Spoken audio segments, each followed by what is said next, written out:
Good morning and welcome to the Algal Bloom Action Team's webinar series. My name is Erica Kleitz and I'm an extension educator with Michigan Sea Grant, and I'll be your moderator for today's webinar.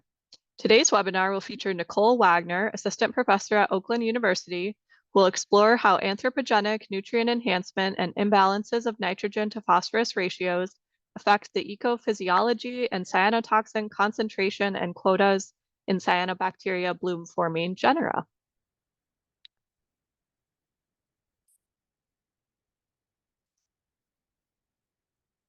All right, but first an introduction to the Algal Bloom Action Team. So this webinar is organized by the Algal Bloom Action Team. We are a collaboration of water professionals, researchers, and educators from 12 states in the North Central region of the United States. Team members include the National Network of Water Resources Research Institutes, the North Central Region Water Network, and University Extension within each state in the North Central region. In addition to our bi-monthly webinar series, we host an annual virtual symposium, and we're developing a website of resources that can be used freely for outreach and education around harmful algal blooms in the North Central region. I encourage each of you to visit our website, northcentralwater.org/HABs, which we are putting in the chat now. There you can explore some of the resources we have produced to date, including a What You Should Know fact sheet, a fact sheet on preventing and treating HABs for landowners, a HABs frequently asked questions database, and a fact sheet focusing on HABs and their health-related effects on animals. You can find all of those fact sheets on our website. Our website is also where we'll be posting a recording of today's webinar for your reference. Please note that we will have time for Q&A after the presentation. To have your questions answered during this time, please post them using the Q&A panel, which is located at the bottom of your Zoom screen. If there's a question already posted to the Q&A panel and you have the same question, you can upvote that question to help us ensure that we get answers to the most popular questions during the panel. Please note the Q&A panel function is separate from the chat function in Zoom. If you have questions for presenters, post those in the Q&A. If you're having any technical difficulties during the symposium or during this webinar, please let us know via the chat function and we'll assist you as the best we can. You can also use the chat function to introduce yourself or discuss the research findings with fellow water professionals during today's webinar. All right, let's jump in. Nicole Wagner is an assistant professor at Oakland University in the Department of Biological Sciences. Dr. Wagner completed her bachelor's, master's, and PhD at Trent University in Ontario, Canada. Dr. Wagner was also a postdoctoral scholar at the University of Toronto, Cornell University, and Baylor University, researching ecotoxicology, investigating cyanobacteria through microfluidic devices, and also studying biogeochemistry. Dr. Wagner's research examines how aquatic organisms are impacted by nutrients and anthropogenic stressors. Research focal areas include ecophysiology and life history traits of plankton, population dynamics, and biogeochemical cycles. All right, so let me stop sharing at this point, and I will let Dr. Wagner start sharing her screen.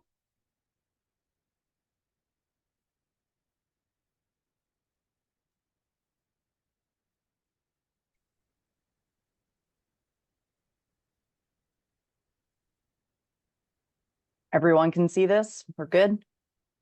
Yep, that looks great. Okay, awesome. Well, I would like to thank everyone for inviting me here and talking a little bit about my research. Most of what I'm going to talk to you about today is actually from my postdoctoral time at Baylor University. And a lot of the research that I'm going to discuss was actually funded by our NIH Oceans and Human Health Center that was through Baylor and also through the University of South Carolina. So let's jump in. Okay, so cyanobacteria blooms, or sometimes known as HABs, are really common throughout the United States. And let's just look at these two graphs. So this is the National Lakes Association data from 2017. Looking at, on the left panel, we have microcystins, and on the right panel, we have cylindrous spermopsins. Microcystins, they have a wider range of concentrations, and so the different colors are noted in different concentrations. The ones to pay particular attention to here are the red triangles. And these are lakes sampled from the National Lakes Association that had greater than 5 micrograms per liter of microcystins found within them.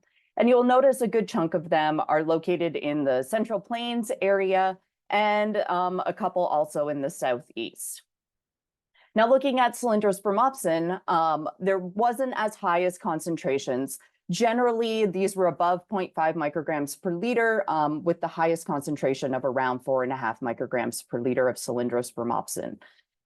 These are also noted really in the Central Plains, the Great Plains regions, but we also have a lot more cylindrospermopsin happening in the South, so Texas and also Florida. So this is just giving you a broad overview that these cyanotoxins are really common in lakes throughout the US. And so what I'm really interested in is looking at how nutrients influence sort of the toxin concentrations and the amount of biomass they produce. So this is a graph with the exact same data that we had just for microcystin, looking at how the nitrogen environment within the lake and the phosphorus environment within the lake correlate with these microcystin. So on the x-axis, we have total nitrogen in micrograms per liter, and on the y-axis, we have total phosphorus in micrograms per liter. Unfortunately, I've switched things around. So now microcystin concentrations above 1 microgram per liter are shown in yellow circles, and below 1 microgram per liter are in the blue triangles. And so what we can see is they're sort of merged in sort of this center where there's not a lot of, in low nutrient environments, we can't really find microcystins, and there's less in insanely high nutrient environments. But taking an average of this, when we look at the lower concentrations, we have an average nitrogen to phosphorus ratio, so just putting those two together, of around 32 or 14 by mass. And the median is around 26. We're above 1 microgram per liter. The average is slightly higher, definitely not significant, but it is slightly higher, an average of 37 or 17 by mole. And so when we look at this red line, this is N to P by 9 by mass. And if the data points fall above this, the system could be classified as N limitation. And the black line is N to P 23 by mass. And if the data points fall below it, the system could be P limited. And so as we're seeing slightly higher N to P ratios, this is giving an indication that higher microcystin concentrations happen towards high N to P ratios.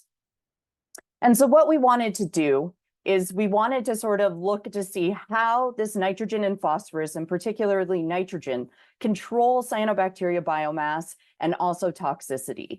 And so what we did for this first study is we went to Lake Fayetteville, which is located in Northwest Arkansas, basically really close to the University of Arkansas. This tiny reservoir has a really used to be agricultural land use, and now it's more urban land use, surrounding environments, and it's really hyper-eutrophic. It has yearly toxic harmful algal blooms, mainly produced by microcystins and microcystis.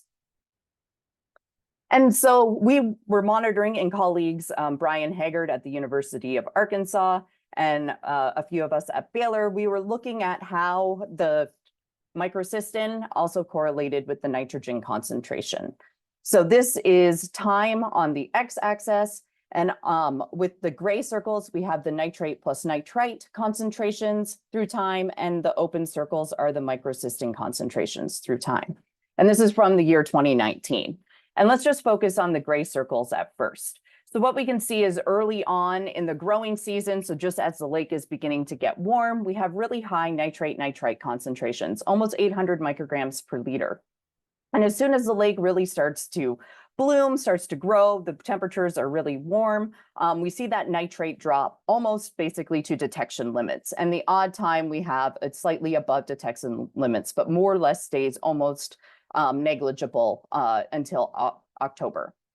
And then for microcystin at the beginning, while the waters are still fairly cold, there's more or less, there's none detected. And then a really big peak in early May where we get up to 4 micrograms per liter. And then in June, as this nitrate concentration is decreasing, we actually reached up to 15 micrograms per liter. So really high microcystin concentrations. And then it varies a little bit, but close to around under 1 microgram, slightly more than 1 microgram, with this little blip around September, shortly after the lake mixed. And so where this arrow is, we collected water and we wanted to see how nutrient enrichment affected just the growth of the phytoplankton and also the toxin concentrations. So this is the result. So here we have phytoplankton biomass in milligrams of carbon per liter on the y-axis, and we have our x-axis here below. So the first bar is the control, meaning that we added no nutrients to it.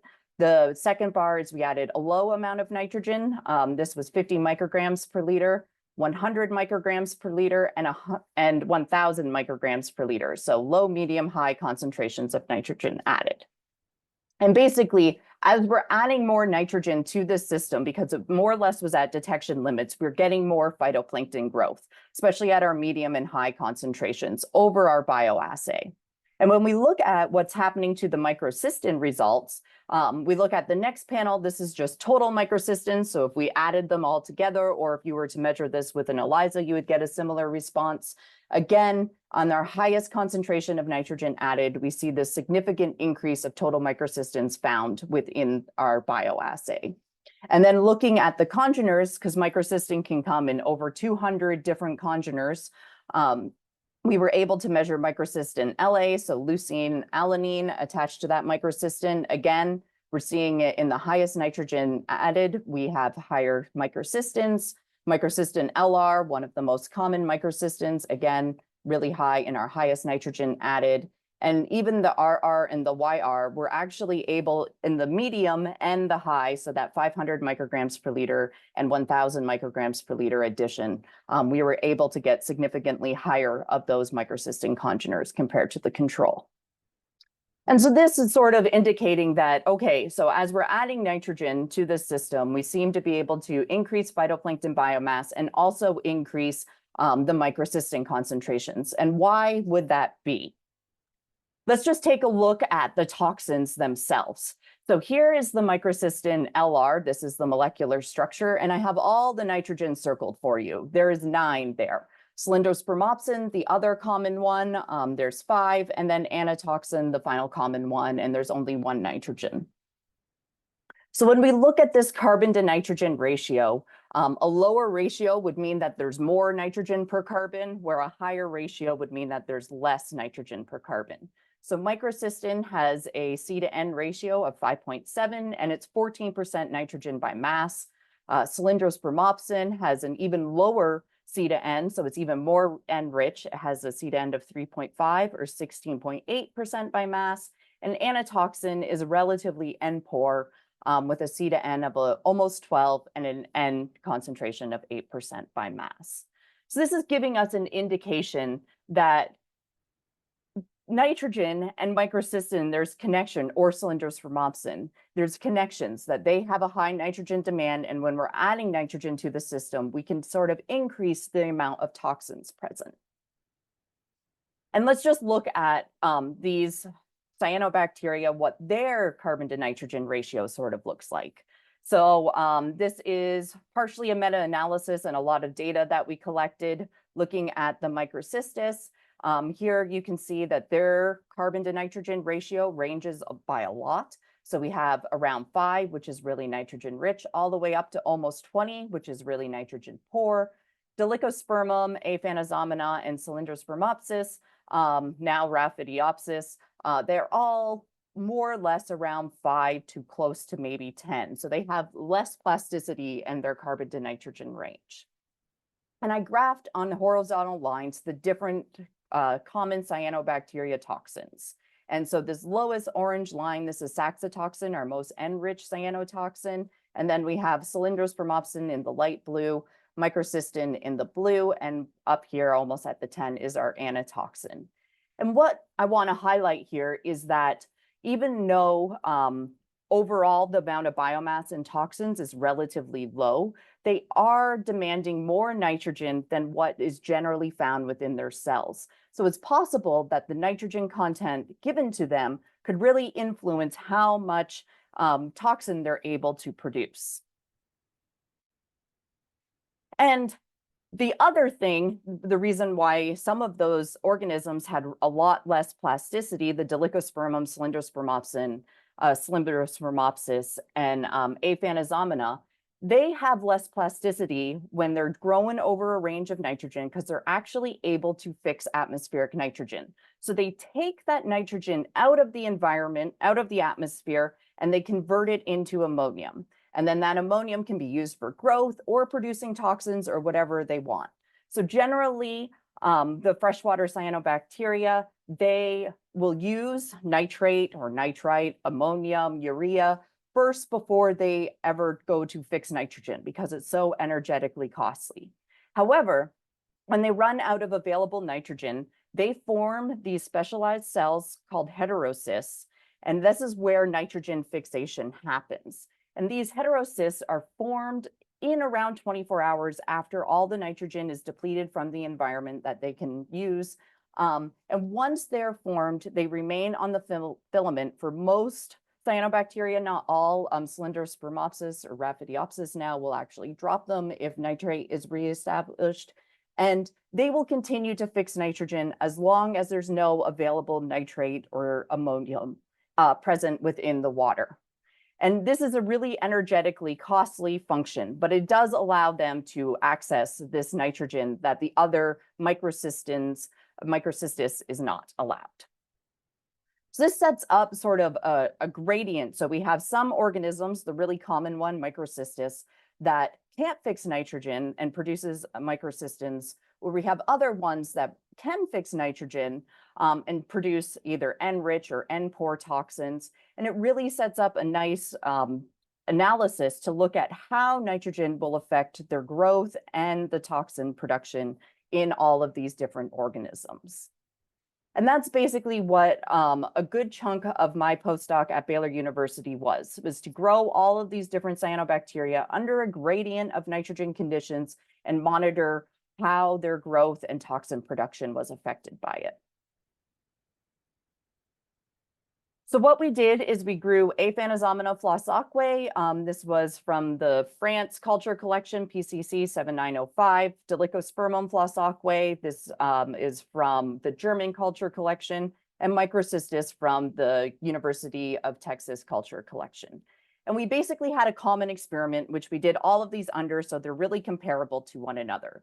We grew them under a range of nitrogen to phosphorus, but you can more or less think of this as a range of nitrogen because we kept phosphorus the same for all of them. So an NDP of 1 means that there's very little nitrogen added, whereas as you're increasing in the gradient up to an NDP of 100, there's a lot of nitrogen added into that bioassay. And this ranged between 0.16 and 16 milligrams per liter. In each one of these treatments, we replicated 4 times. We did a bunch of things, and what we're going to look at today is just how their elemental stoichiometry changed and also how the dissolved and particulate toxins changed. And these were all measured by a mass spec. Okay, so let's jump into the biomass results. So a lot of the next few slides are going to look very similar. So on the x-axis, we have nitrogen to phosphorus resource by the mole. So our NDP 1 versus our NDP 100 treatment, more or less ranging from an N-limited system to a P-limited system. And we're looking at, for this first one, carbon biomass. Looking at the Aphanosomnia. So Aphanosomnia is a nitrogen fixer, so it can access that atmospheric nitrogen and use it for growth.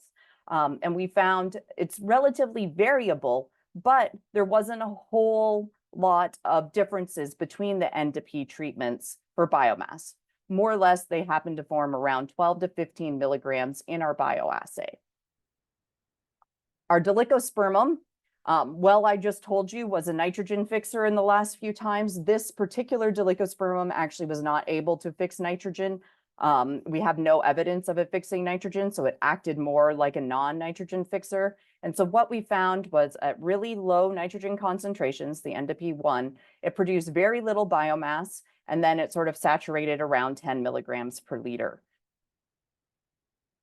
And then with our Microcystis that's just added on here in the blue triangles, it was able to produce more biomass, than our Dolichospermum. But again, you see sort of this saturation. So under nitrogen limited, it has less carbon, so less growth, and then it saturates out as it's increasing in N to P.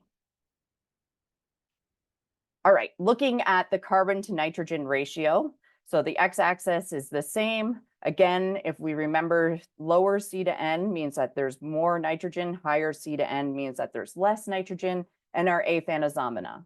So our aphanosomena being a nitrogen fixer, it had some plasticity in the C to N, but not a whole lot. So it varied up to around 8, but consistently the ones that weren't overly fixing nitrogen stayed around a C to N of 6.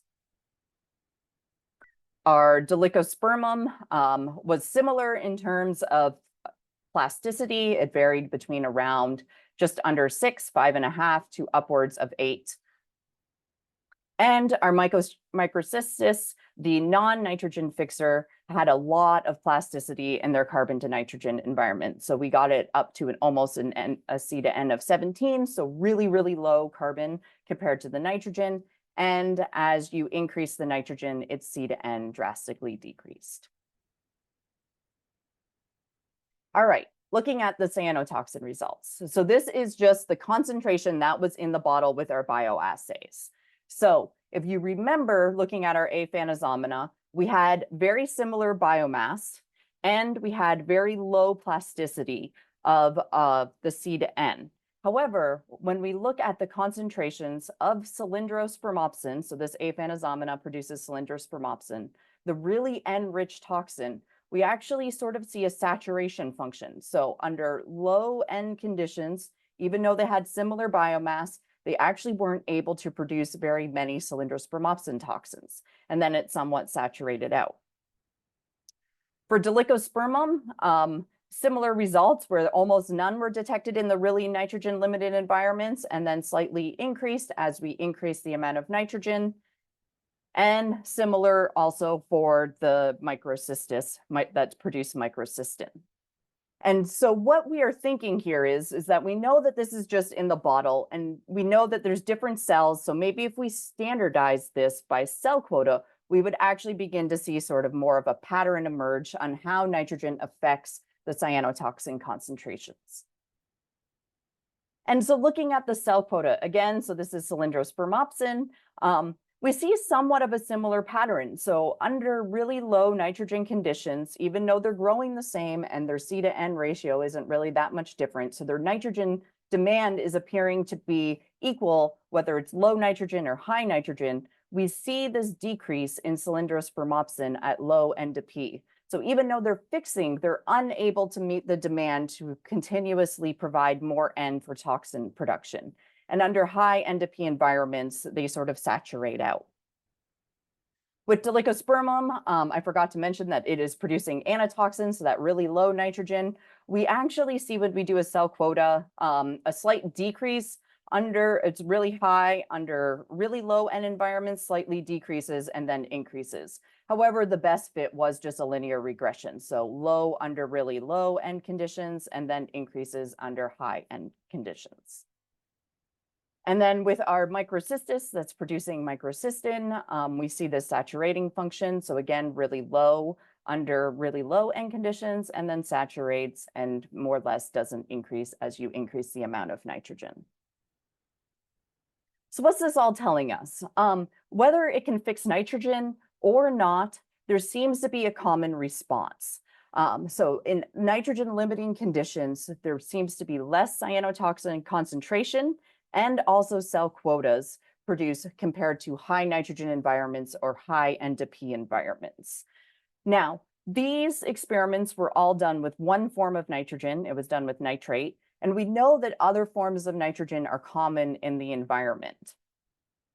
And so we wanted to investigate that a little bit. So just giving you a bit of background on different forms of nitrogen. So nitrogen can come in as ammonium here at the bottom, and it can get directly converted into proteins. It can come through organic nitrogen like urea and also different types of amino acids. These sometimes need enzymes to convert it into ammonium, especially for urea it does, and then it can get converted into proteins. And then the nitrate one, which we've talked about. And so nitrate gets converted into nitrite and then eventually ammonium, or N fixation, the atmospheric nitrogen can also get converted into ammonium. Basically, everything needs to get converted into ammonium before it can go into a protein.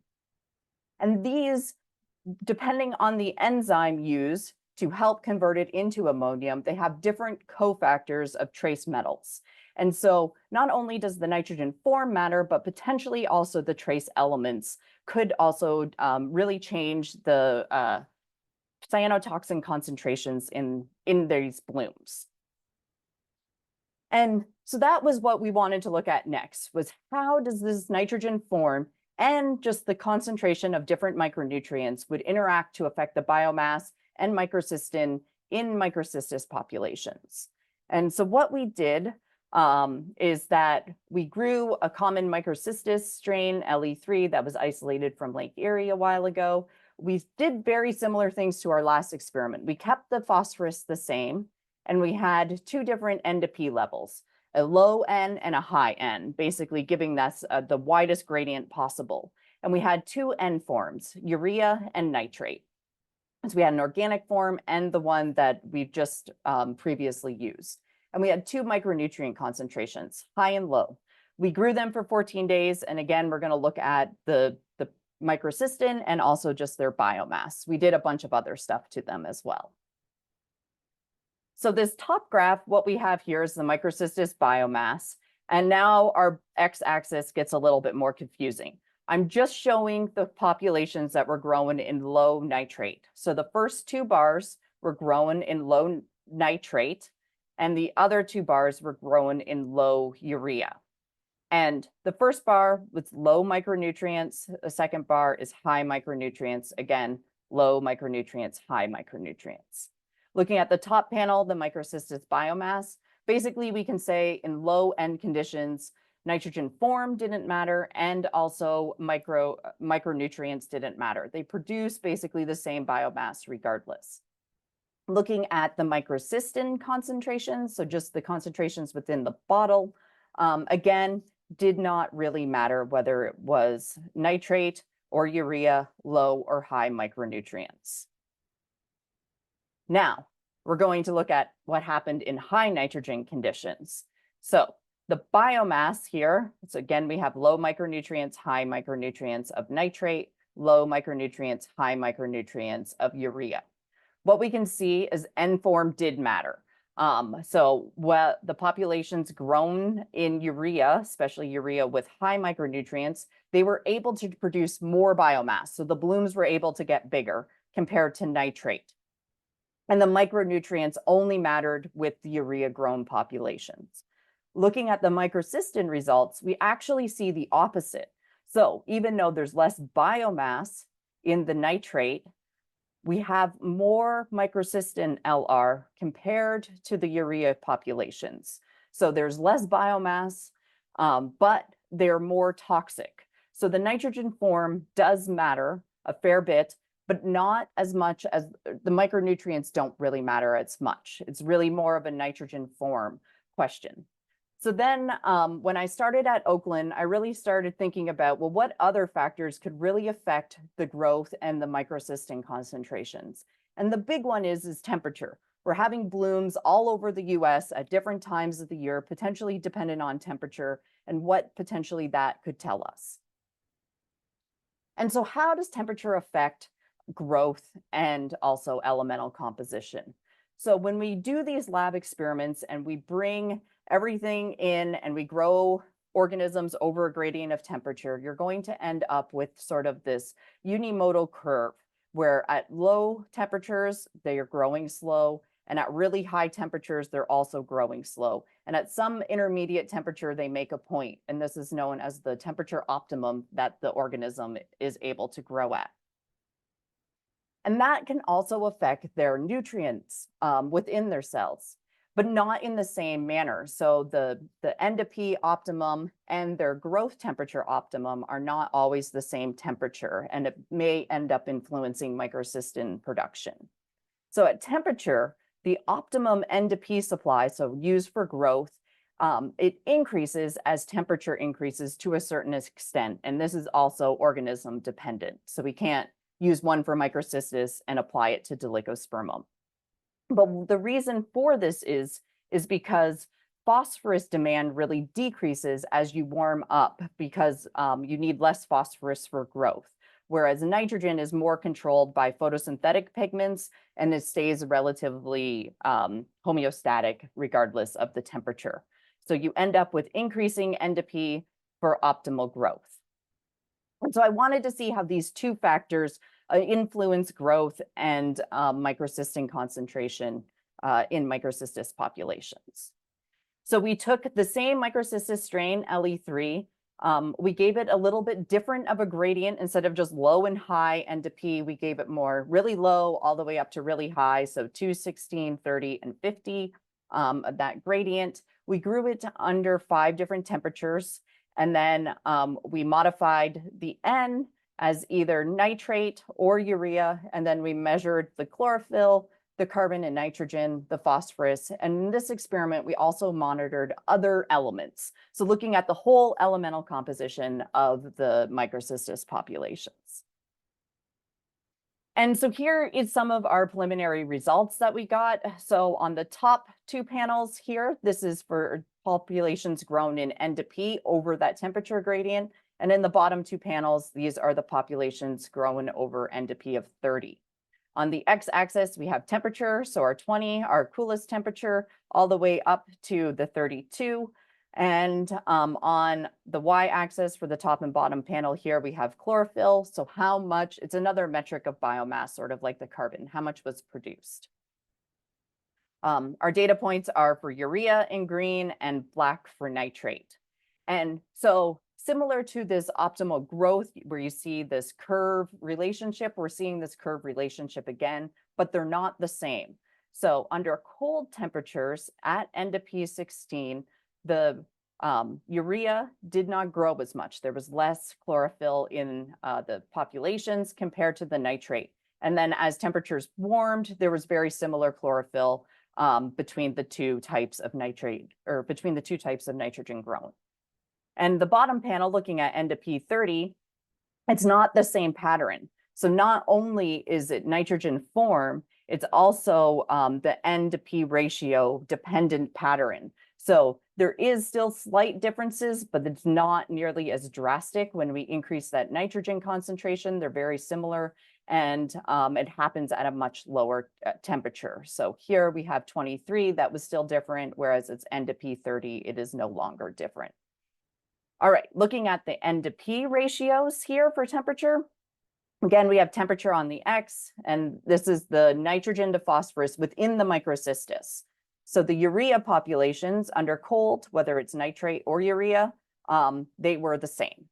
But the urea populations under really warm temperatures, they had a lower N to P compared to the nitrate grown populations. And then looking at the N to P 30 populations, first of all, we noticed that the pattern actually flips. So it goes from this more negative curve to a positive curve, where again, cold temperatures, they have very similar N to P ratios, and at high temperatures, they have different N to P ratios. In both instances, the urea populations had lower N to P compared to the nitrate populations. So we know temperature affects the elemental composition and growth, and also nitrogen form. Unfortunately, I don't have the microcystin concentrations done, but I do have the whole elemental composition. So again, this experiment, we only modified nitrogen. All the other elements within the media were the same.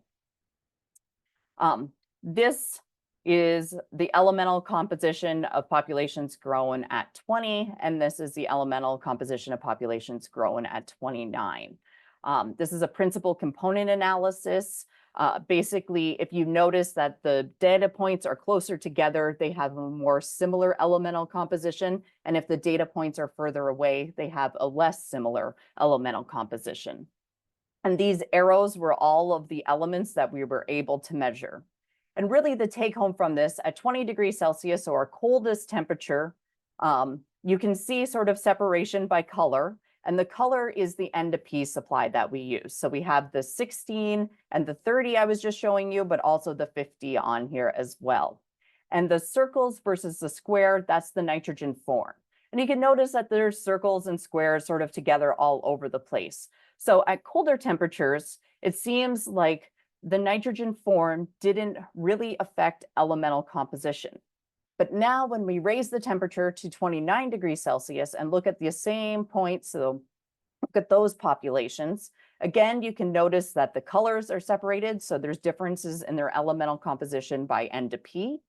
But you can also notice now all the squares, except for this one circle, appear on one side of this PCA, whereas the majority of the circles appear on the other side. Sorry about that.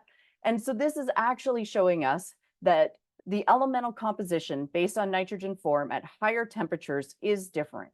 And what we find is that urea populations, so the squares, they have a higher proportion of phosphorus, which is what we showed in the other graph. They also have more potassium and sodium compared to the nitrate grown populations. And the nitrate populations tend to have more iron, zinc, and calcium in those populations compared to the urea. So when we putting all of this together, we're hoping to find that when we graph onto the microcystin concentrations onto this, we might be able to tease apart other elements that are really influencing the microcystin concentrations instead of just nitrogen and phosphorus. But we have to wait further to get those data. All right, let's go back out and look at what happens in natural environments. So we're going back to Lake Fayetteville. A couple years later, there's still annual halves. And for this one, we installed a high frequency monitoring sampling profiler. This is a picture of it. Basically, it has a solar panel that's attached to batteries, and then it has a winch inside in which we have a data sonde on it, and it collects dissolved oxygen, pH, temperature, and conductivity. The sonde goes up and down the water column throughout the day, 12 times per day, every 2 hours, and it stops every half meter throughout the water column to record the data. And the bottom graph here, this is a contour plot of the temperature. So how the temperature changed through time from late March until almost October. And we can look at the temperature is in color. So in late March, basically the temperature was the same throughout the water column, more or less around 10 degrees Celsius. And as it warmed up, we get up to temperatures almost approaching 35 degrees Celsius at certain points in the time. But what I want to draw your attention to here is that there's a really big temperature defined regions. This lake is really thermally stratified and you get a strong thermocline. So there's less exchange of nutrients happening between the different layers of the lake. And when we look at the oxygen, we can see that there is sort of the opposite trend. I colored this a little differently. So now red is anoxic conditions, so no oxygen, and we can get up to 350% dissolved oxygen concentrations at different times of the year. So it's really, really blooming because algae and cyanobacteria, when they photosynthesize, they're producing oxygen. So this increase in oxygen that we see is caused by these harmful algal blooms. And what we can see is in the bottom layer that is cooler, there's basically no oxygen from around mid-April, early May, until we stop monitoring in October. What we see though is these 3 distinct periods of these cooler colors indicating more oxygen, one in June, one in July, late June, early July, and then late July, early August. Prior to these blooms, you can see that there's a little bit of oxygen that's getting into the bottom of the lake. Even though the temperature was stratified, the oxygen wasn't always stratified. So this little bit of oxygen change, and then there was a bloom, a little bit of oxygen change, and then a bloom, and again, a little bit of oxygen change, and then a bloom. So this really led us to believe, are these nutrients from the bottom that normally are trapped there, are they potentially fueling the bloom? And so we were able to measure the nutrients in the bottom of the lake. So another contour plot, this is ammonium, And the right one is phosphate. So again, we have time on the x-axis, depth, so at the top of the surface, bottom of the lake. And what we can see is that the bottom of the lake is where all the ammonium is kept, and up to where we stop monitoring for temperature, we do still have a little bit of data after that. We were able to get up to 6,000 micrograms per liter, or almost 6 milligrams per liter of ammonium at the bottom of the lake. And at the top, there's more or less none.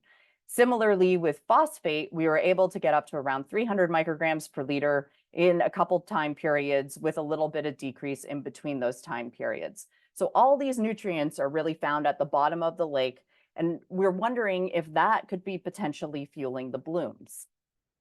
And so what we did is we collected water, and we also collected the bottom water. And we used that bottom water as our nutrient source. So we calculated sort of the flux rates just via diffusion, and then we manipulated it. So we did half the amount of flux rate, the expected, and twice the expected flux rate of this hypolimnetic water into the surface waters to use for the blooms to grow. We also did our normal additions of inorganic nutrients, like way back at the beginning of the slides, where we added nitrate, phosphate, and NNP. And then we're looking at the phytoplankton biomass, toxins, and also their composition. But today I'm just going to show you the toxin data. And so here is the dissolved nitrogen at the top. So basically, when there was almost no dissolved nitrogen in the top of the lake, more of that nitrogen in the bottom, the hypolimnion, and looking at what the microcystin to carbon ratio. So we standardized it by biomass, just by carbon.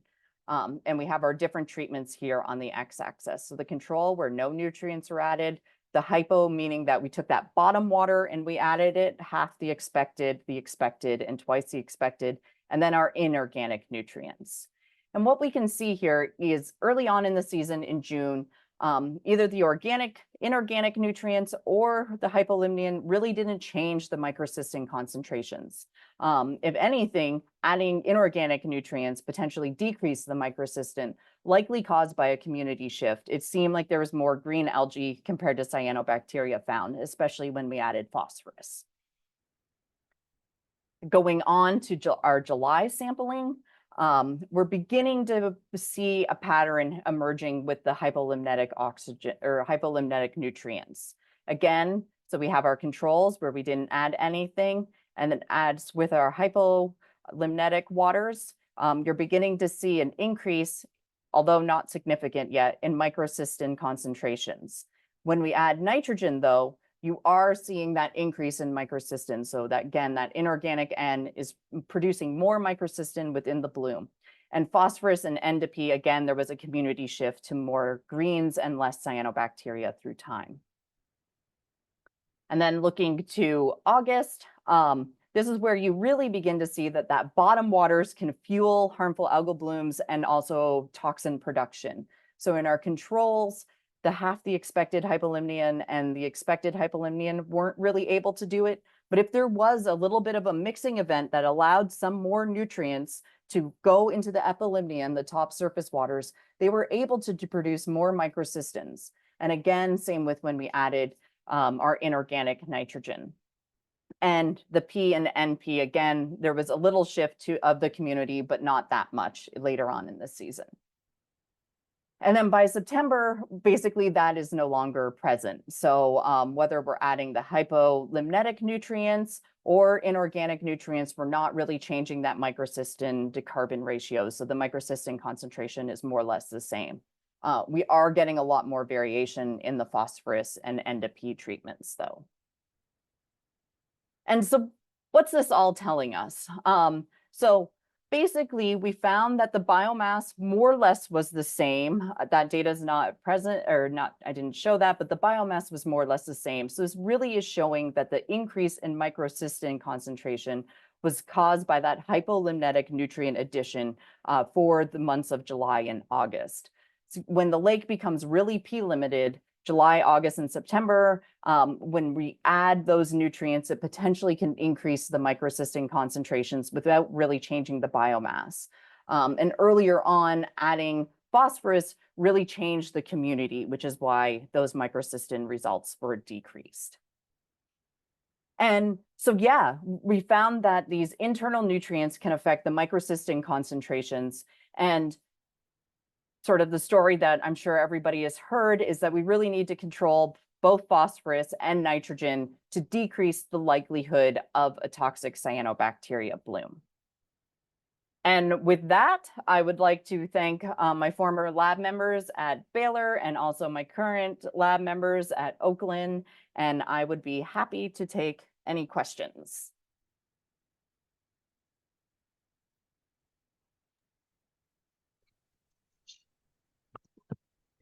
Great, thank you so much. I see a lot of applause coming in the chat. We don't have too many questions yet, so if you were thinking about some questions but didn't want to put them in the chat yet, now's the moment. I'm gonna watch and see if a few more come in here. There was a question which you may have answered later on, but I'll ask it in case not. About, excuse me, about toxin concentrations and whether they still increase in the elevated nitrogen treatments when normalized by biomass. So yeah, they do. It depends on the experiment. For natural conditions, I would say that they would increase to a certain extent, and then probably adding more nitrogen doesn't increase it. So it's sort of a saturating function that adding a little bit of nitrogen, it will increase it, but adding a ton of nitrogen will likely saturate at some level biomass standardized. Okay, great. Let's see. I'm looking at questions here. There's a question from somebody about an algae bloom on their lake that has urea odor and purple spots. Any ideas on that one? It's a good question. No, I don't have any good ideas. No worries. If anyone has any ideas that they want to put in the chat, go ahead and do that. Okay, and then there's a specific question, I think, on one of your slides on that had the nitrogen phosphorus ratios, the 16 and 30 slide. I don't know if you want to pull that up again, if you still got your slides up. I still have my slides. Okay. This one, I'm assuming, right? I think so, yes. So they said, in the lower right plot, most of the data points for the urea series fall outside of the depicted unimodal curve confidence band. How do you, is there a disconnect there between the data and the model? There is. This was done relatively rapidly as I just sort of analyzed this data because I wanted to have new data. Yeah, I don't know if this model is the best, and it could be, it could actually be that, yeah, N to P really drops at around 26 degrees Celsius and then slightly increases again. Yeah, I should probably look at that model fit a little better. Okay, no worries. Can you speak to how the nitrogen phosphorus ratio may impact extracellular toxin concentration versus the total, the intracellular plus extracellular? So that's really toxin dependent, actually. So for microcystins, generally produced by Microcystis, they tend to have a consistent extracellular toxin concentration. It's around 5 to 10% of the total. So if you're seeing around 20% or 20 micrograms per liter of the total, it will likely be around 2 micrograms per liter dissolved. Now, cylindrospermopsin, as you increase the N to P, you actually are getting more cylindrospermopsin to the exterior environment than you are to their cells. So it seems like they're actively exporting cylindrospermopsin at really high N to P environments compared to internal. So it's toxin bug dependent, yes. Yeah. Okay, great. Thank you. And then there's an idea about maybe that the lake someone mentioned is purple sulfur bacteria. So something to check out. See a few more coming in here. Hold on a second while I read through.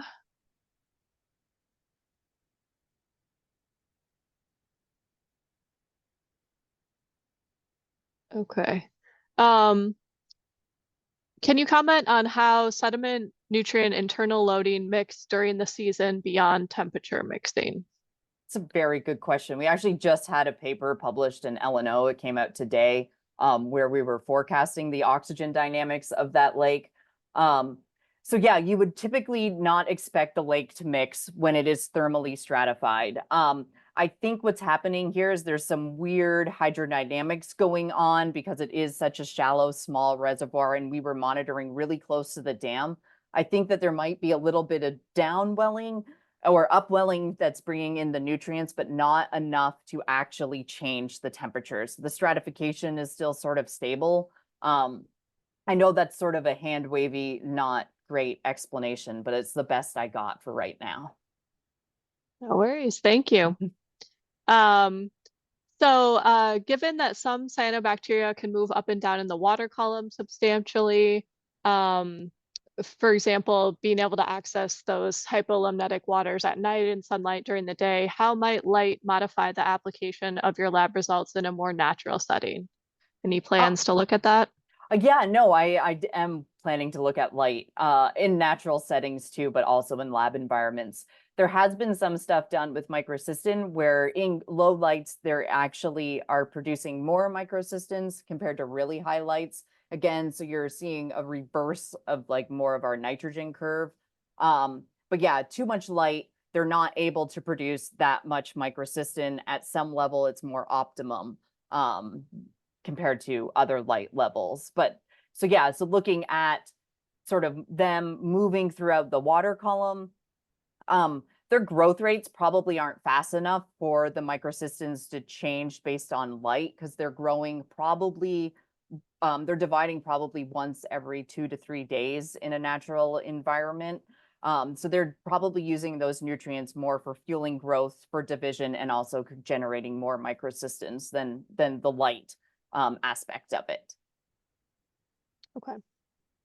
And then there's a couple questions that relate to potentially some of those other aspects of your experiment. So you were holding the phosphorus constant, but what do you think would happen if phosphorus was reduced from the amounts that you used? So yeah, the one thing that sort of sucks about these bioassay bottle ones is that you need to add a bunch of phosphorus to get enough biomass to measure anything. So it is classified as a really highly eutrophic system compared to more natural systems. When you manipulate phosphorus, you get a massive change in the biomass because phosphorus really controls their growth rate and how fast, how big that bloom is going to get, where nitrogen is changing more of their physiology. So changing the phosphorus, we're definitely going to end up with different amounts in these bottles. We'd end up with less. That being said, we have done another experiment where we did manipulate that, and still having that high N to P, you end up with higher microcystin concentrations. And it actually was the same when you looked at a cell quota, whether it was 30 micrograms per liter P added to that bottle or 700 micrograms of P added to that bottle. When you're still really high N, you end up with really high amounts of cell quotas. There's just less cells, but you end up with the same amount of microcystin per cell. Okay, great. Someone is wondering if you've calculated mass balances for nitrogen and phosphorus in Lake Fayetteville. They're curious about the proportions of new inputs versus the nutrient recycling. So my postdoc supervisor, Thad Scott, when he was working at the University of Arkansas, he did a mass balance of Lake Fayetteville. There's a lot more nitrogen, for nitrogen standpoint, there's a lot more nitrogen being brought into the system through fixation. And almost a lot of it is also lost through denitrification. So there's that sort of continual cycle. For phosphorus, I can't remember what their finding was for internal versus external. I mean, it is still a eutrophic urban environment. There still definitely is a bunch of phosphorus coming in, but I think internally it might be relatively high of the total budget. I can try to find that paper. The other person to talk to would be Brian Haggard at the University of Arkansas, who's still doing a lot of work on Lake Fayetteville. Okay, great. And sort of related, do you have any thoughts on how the results of your studies may influence nutrient management strategies related to algal blooms, HABs, and other types of blooms? So yeah, I mean, we definitely need to control the amount of N and P coming in through the watershed into these lakes. It's a lot harder to get rid of it once it's already here. For looking at eutrophic lakes as a whole, potentially aeration might be good to try to at least prevent nutrients being released as much in the hypolimnion. And also mixing just might disturb their harmful algal blooms from even forming because they really like stable water columns. Um, uh, yeah, we need to control the N and P is what it comes down to. And for controlling that, would the control methods be similar for both nitrogen and phosphorus, or there be some difference? I think really the main problem is more so on the non-point side than on the point side, although point sources, nitrogen is not controlled as much as phosphorus. But yeah, we need to control them on the point source side. We need to potentially control nitrogen a little bit more, but on the non-point side, nutrient point source, we need to control basically what's coming off of agricultural and urban fields. I suspect that they're coming in together, so probably they could have a similar management strategies. Okay. Someone's commenting that in South Carolina with tropical storms, they often see major water releases for lakes, which result in complete lake water exchange in 2 to 3 days. And if that occurs in August or September, then they often will see high bottom water nutrient levels, um, uh, leading to toxin production. Is this kind of support what you've been seeing as well? I think it could be because yeah, basically it's as the water is receding and you're moving all that sediment, you're getting this new influx of sediment nutrients, and you're getting now that phytoplankton's able to grow and it has all the nutrients it needs, so it could potentially increase toxin production. We typically don't see that aspect in freshwater lakes though. But I would definitely suspect it could be happening. Yes. Okay. So there are we got just a few more minutes here, but I'm going to try to get last couple questions in. So there's some theories that microcystin and other toxins are used for metabolic advantages like enhanced nitrogen uptake. Basically, toxins get high when dissolved nutrients are high right before a HAB occurs and are lower once the nutrients have been uptaken. Does your research and experience support this, or do you think this is kind of like too simple of a explanation? Um, So from a cell quota point of view, I think there is definitely some evidence for that. So yeah, when there is a bunch of dissolved nitrogen in the system, they potentially are getting it taken up in excess of demand, and then you can get that nitrogen can then be shuttled to microcystins. There is other theories or hypotheses that seem to have well support that microcystins specifically are also used to help localize rubisco, which is basically how they get their carbon fixation at the thalcaloid membrane, so closer to the outside edge, so they can deal with carbon limitation better too. So yes, I think it can help. I think it still might almost be simplistic because when you take some of these bottle experiments and try to really extrapolate it to real world conditions, there's a lot of other things, competing interactions going on that we might not be thinking about in these bottle experiments. All right, great. Thank you. We'll try to fit one more in here. A couple notes. We are recording and we will post this presentation. So if anybody wants to grab anything or look at the slides again, you'll be able to see those in the recording. And there's a question about algal blooms and if they're dangerous to swimmers. So I recommend you check out some of our fact sheets on our Algal Bloom Action Team page. It's got a lot of FAQs and other good information. There. And then someone is wondering your opinion on whether the traditional phytoplanktonic competition slash stoichiometric theory applies to prokaryotes, i.e. how does that affect what we infer about genera and species versus genes? Any thoughts on that one? So resource ratios theory definitely would apply to eukaryotes and prokaryotes when it comes to their genes. Not sure I quite understand the question. So for genes for toxin production, what I think is happening is when you have excess of one nutrients, you're able to sort of shuttle it to be able to make more of those toxins used for whatever they are. If that's not what you're thinking, I'm not sure, because those genes do correlate with growth rate too, which resource ratio theory definitely does predict. I'm sorry if that is way off base Yeah, of no the worries. question. And if we didn't get that right, feel free to, if it's okay with you, Dr. Wagner, they could follow up with you directly as well if you didn't get your question answered as you were hoping. So thanks a lot to everyone for joining us. Thanks a lot, Dr. Wagner, for the talk. It's great to learn about all that work, and seems like it stimulated a lot of questions and interest from folks. So it's always great to see. So thanks again, everyone. Our next North Central Algal Plume Action Team Network will be in a couple months, so that'll be in October, I believe. So check it out on our website, and we'll also be posting the recording there on the website once it's available. So any final thoughts to share before we end out? I think I'm good. Yeah, I want to just thank everybody for paying attention, and they were great questions. And yeah, if you have any other questions or comments or if you're also in an academic and want to collaborate, please reach out. I'm open for it. All right, sounds great. Well, thanks again, everyone. There's lots of thank yous in the chat and questions as well, and have a good rest of your day.